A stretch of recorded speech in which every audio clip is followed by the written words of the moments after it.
আমি আর পারলাম না তোমার হয়ে উঠতে।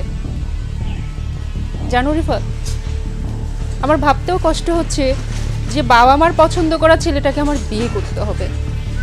আমি আমার বাবার কথার অবাধ্য হতে পারবো না।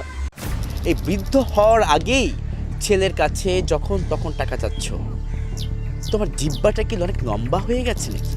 এই জবটা পেতে হলে আপনাকে আমাদেরকেও কিছু দিতে হবে, সেক্ষেত্রে একটা কিছু ব্যবস্থা আপনাকে করতেই হবে। এমডি সাহেব আমার উপর সমস্ত দায়িত্ব দিয়েছেন। যেহেতু আমি এখানে ডিএমডি হিসেবে আছি, আমাদেরকে 5 লক্ষ টাকা দিলে আপনি এই জবটা পেতে পারেন। আসলে আমরা রক্তের সম্পর্কগুলোকে বেশি প্রাধান্য দিই। এর চাইতে আরও অনেক শক্তিশালী একটা সম্পর্ক আছে, যেটার নাম হচ্ছে মনুষ্যত্ব।